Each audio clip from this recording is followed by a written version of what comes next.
जय हिंद दोस्तों, आप सभी को फिर से आज हम लोग आए हैं न्यू क्लास में, जो कि एंशिएंट हिस्ट्री का क्लास है।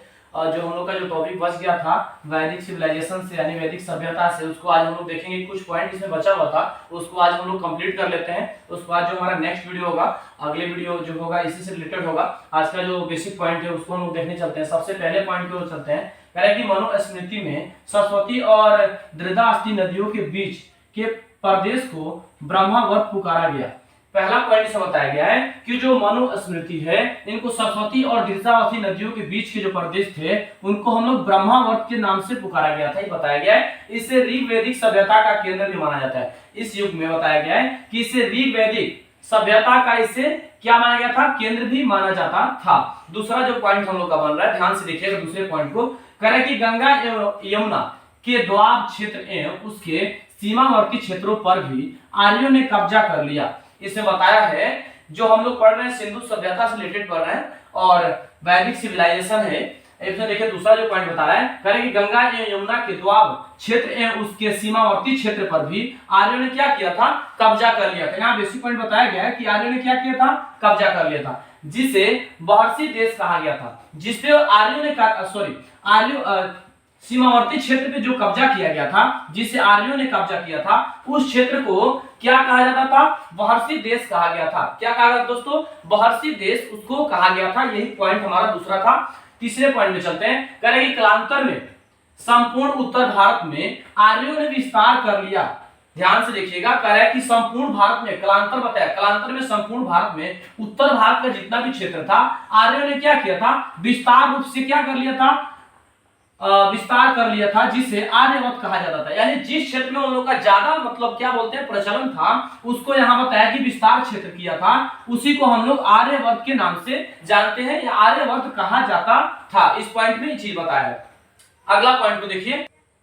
चलिए हम लोग इस पॉइंट को देख रहे थे। कालांतर में संपूर्ण उत्तर भारत में आर्यों ने विस्तार कर लिया, जिसे हम लोग आर्यवर्त के नाम से जानते हैं। यही चीज बता रहा ना। अब यहाँ देखिए, यहाँ एक चीज और बताया कि वैदिक संहिताओं में 31 नदियों का उल्लेख किया गया है, यानी उल्लेख मिलता भी है। यहाँ देखिए बताया कि वैदिक जो संहिताओं है, इनमें बताया कि 31 नदियों का उल्लेख मिलता है, जिसमें से ऋग्वेद में 25 नदियां का उल्लेख किया गया है। देखिए बताया कि वैदिक सभ्यता के दौरान, जो वैदिक सिविलाइजेशन है उसके दौरान 31 नदियों का क्या किया गया था, उल्लेख किया गया था। लेकिन इसमें एक चीज और बताया, सिर्फ बताया कि ऋग्वेद जो था उसमें 25 नदियों का उल्लेख सिंपल एक ऋग्वेद में किया गया था। बाकी नेक्स्ट जो नदियां थी अलग सिविलाइजेशन में किया गया था। यहाँ बताया कि जो 31 नदियां थी, 31 में टोटल 25 नदियां जो थी ऋग्वेद के दौरान क्या किया गया था, उल्लेख किया गया था। बाकी नदियां अलग बताया गया। अब देखिए कह रहे हैं कि ऋग्वेद के नदी सूक्त में केवल 21 का वर्णन किया गया है। बहुत इंपॉर्टेंट बेसिक पॉइंट है आपके एग्जाम के दृष्टिकोण से। कह रहा है कि ऋग्वेद के, देखिएगा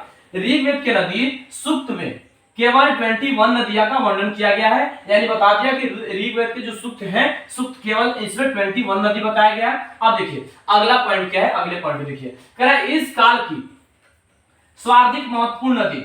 अब देखिए इस काल की सर्वाधिक महत्वपूर्ण नदी कौन कौन सी है, यानी बेहतर जो बताया गया इसमें कि महत्वपूर्ण नदी कौन कौन सी है। तो सबसे पहले नदी सिंधु को बताया गया था। किसको बताया गया था, सिंधु नदी को सबसे महत्वपूर्ण नदी माना गया था। किस काल में, वैदिक सिविलाइजेशन के दौरान को बात बता रहा है। अब देखिए कह रहा है कि जबकि सर्वाधिक पवित्र नदी की बात की जाए तो सरस्वती को माना गया था। देखिए अगर बात किया जाए तो वैदिक सिविलाइजेशन में सबसे सर्वाधिक और महत्वपूर्ण नदी सिंधु नदी को बताया गया था। और अगर बात की जाए एकदम जो पवित्र नदी की बात किया है, इसमें जो पवित्र नदी कौन सी है वैदिक सिविलाइजेशन के दौरान, तो सरस्वती नदी को बताया गया था। किसको दोस्तों, सरस्वती नदी को बताया गया। अब देखिए सरस्वती नदी को माना गया था, जिसे अब इसका कौन कौन नाम से जानते हैं ये बताया। निमता के नाम से जानते हैं, मातेमा के नाम से जानते हैं, एवं नदी तमा के नाम से जानते हैं। इसे देखिए ये बताया है कि इसको किस किस नाम से हम लोग जानते हैं। वैदिक सिविलाइजेशन के दौरान की बात किया है। सबसे सर्वाधिक और महत्वपूर्ण नदी आप लोग जान लिए, सिंधु नदी।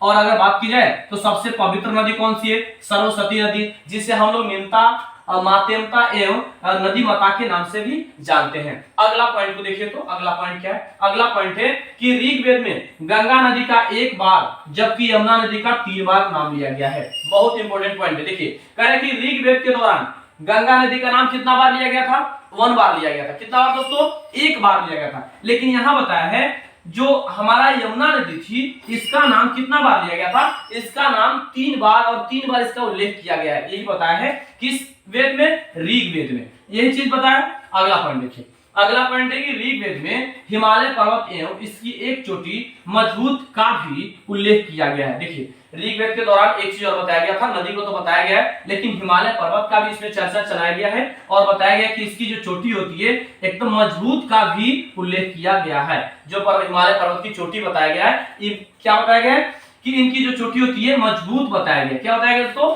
मजबूत। अब देखिए कह रहा है कि ऋग्वैदिक काल का कुछ नदियां हैं जिनके टाइम पीरियड है 1500 बीसी से लेकर 1000 बीसी तक। हम लोग इसको देख लेते हैं। देखिए ऋग्वैदिक काल की जो नदियां हैं इनकी टाइम पीरियड बता दी आप लोग को 1500 बीसी से लेके 1000 बीसी तक। अब हम लोग इसको देखते हैं। देखिए सबसे पहले नदी बात करें तो रावी नदी है जिसको पश्चिमी बोलते हैं, सतलज नदी है जिसको शत्रुंधि बोलते हैं, चेनाब में आस्किनी बोलते हैं, झेलम में तीस्ता बोलते हैं, व्यास से विपाशा बोलते हैं, और गोलम में क्या, गोमती बोलते हैं, काबुल है कुंभा बोलते हैं, गंडक है सादा नीरा बोलते हैं, कुरमा है कुंभ बोलते हैं, इंडस से सिंधु बोलते हैं। ये जो नदी का नाम दिया ना तो ये जो नदी का नाम है इसे किस किस नाम से जानते हैं, यही चीज यहाँ बताया गया है। चलिए अब एक चीज हम लोग इसमें बेसिक पॉइंट जो है इसको देख लेते हैं। वैदिक ऋग्वैदिक कालीन नदियां के थ्रू जो बताया गया है। अब देखिए कह रहा है कि ऋग्वेद संहिता की रचना इस काल में हुई थी। अब यहाँ बता भी दिया है कि ऋग्वेद संहिता की रचना इसी काल में यानी वैदिक सिविलाइजेशन के दौरान हुई थी। अब करें अतः यह इस काल का भी जानकारी एकमात्र साहित्य। चलिए यहाँ देखिए हम लोग इस पॉइंट को देख रहे थे। कह रहे कि ऋग्वेद संहिता की रचना इसी काल में हुई थी। किस काल में, वैदिक सभ्यता की काल में हुई थी। अब बताया है अतः यह इस काल की जानकारी का एकमात्र साहित्यिक स्रोत है। अगर ऋग्वेद की बात की जाए तो एकमात्र स्रोत है इस काल की। अब देखो दूसरा जो पॉइंट बताया कह रहे कि वैदिक सभ्यता मूलतः ग्रामीण थी। जो वैदिक सभ्यता थी यानी हमारा जो वैदिक सिविलाइजेशन था वो क्या था, ग्रामीण था। कैसा था दोस्तों, ग्रामीण था, ये बताया। अगला जो पॉइंट हम लोग का देखिएगा, अगला पॉइंट कह रहा है ऋग्वैदिक समाज का आधार परिवार था। बहुत इंपॉर्टेंट बेसिक पॉइंट है। कह रहा है कि ऋग्वैदिक समाज का जो आधार था क्या था, परिवार था। अगले पॉइंट को देखिए तो कह रहे कि परिवार प्रीत सतात्मक होता है या होता था, यही चीज बताया है। अगला जो पॉइंट है देखिए कह रहे मुख्य व्यवसाय इनका। देखिए चलिए इसको देखिए तो हम लोग इसको देख रहे थे, इससे बताया था